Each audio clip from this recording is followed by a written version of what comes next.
Ребята, всем огромный привет! Добро пожаловать ко мне на канал. Как понять, насколько копирайтинг подходит именно вам? Стоит ли начинать учиться профессии или отказаться от нее? Если вы находитесь перед выбором становиться или не становиться копирайтером, то лучше дополнительно проверьте себя с помощью этого видео. Итак, 10 признаков того, что вам не стоит быть копирайтером. Первый признак – вы не любите читать. Вам скучен порядок слов, превращающийся в истории и знания. Если так, то это колоссальная проблема. Без чтения копирайтер невозможен. Книги, неважно, электронные, бумажные, это источник подпитки авторов. Книги, как робот-пылесос, который для подзарядки возвращается на базу. Если вы не будете подзаряжаться от книг, то начнете здорово уставать от профессии, а потом и бросите ее. Я уже не говорю о том, что хорошим копирайтером без чтения просто не стать. Второе, работа копирайтера требует ответственности и усидчивости. Чтобы хорошо выполнять работу и выполнять ее в срок, в определенном смысле решительности и наглости, чтобы предлагать свои услуги и не бояться брать заказы.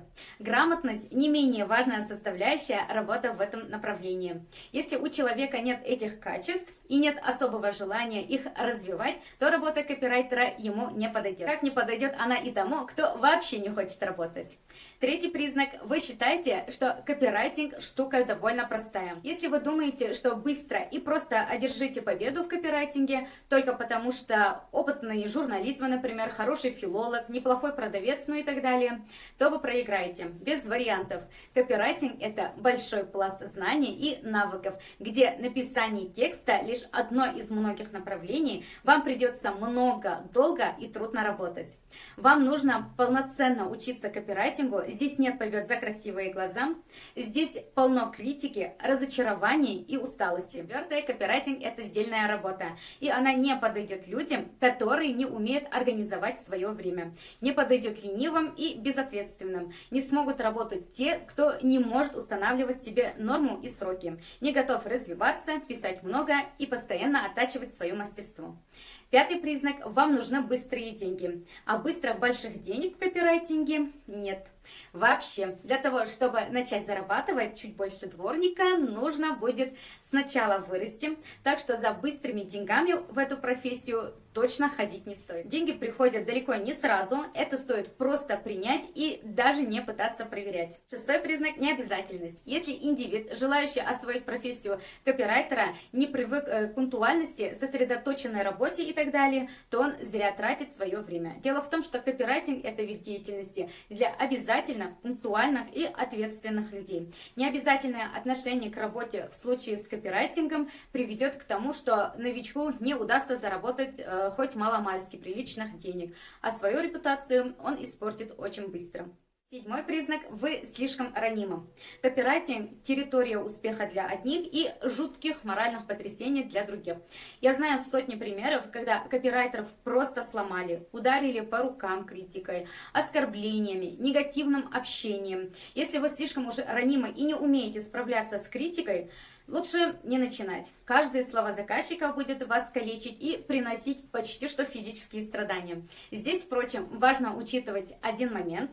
Критика неприятна всем, но одни со временем привыкают и вырабатывают профессиональную глухоту, а другие ломаются. Если вы знаете, что не сможете себя побороть и вряд ли сумеете привыкнуть к критике, это повод задуматься. Скорее всего, что вы будете несчастны, поймаете депрессию или перегорите. Восьмой признак – творческая натура. Если человек воспринимает написание любого текста как творческую работу, то путь в копирайтинг ему закрыт. Дело в том, что основная часть работы состоит из совершенно нетворческого труда.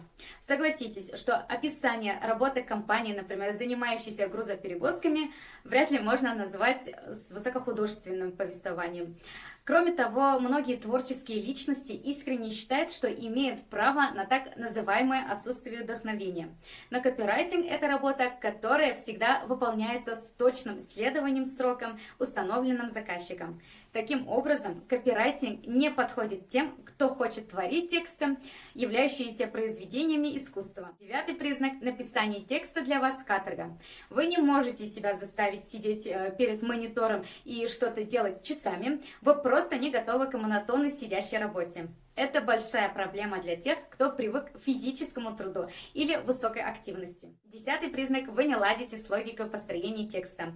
Вы просто не понимаете, почему, например, после одного предложения должно идти не любое другое, а какое-то конкретное. И эта проблема не на уровне навыков и знаний, а на глобальном уровне осмысления материала. Есть люди, которым не дано чувствовать текст. Да, изначально многие плохо понимают логику построения текста, но для одних это временная трудность, а для других непреодолимый барьер. Если вы совсем не понимаете принципов написания и не можете их усвоить, вам потребуется колоссальное терпение, которое есть не у каждого. И это будет бесконечный список, поскольку, как и любая профессия, профессия копирайтера требует набора определенных качеств. И вкратце, кому не подходит работа копирайтера, еще раз повторю: тому, кто не умеет продавать свои услуги, тому, кому сложно составлять слова в предложение, а предложение в текст, тому, кто не дружит с орфографическим словарем, тому, кто не способен самостоятельно искать и находить необходимую информацию,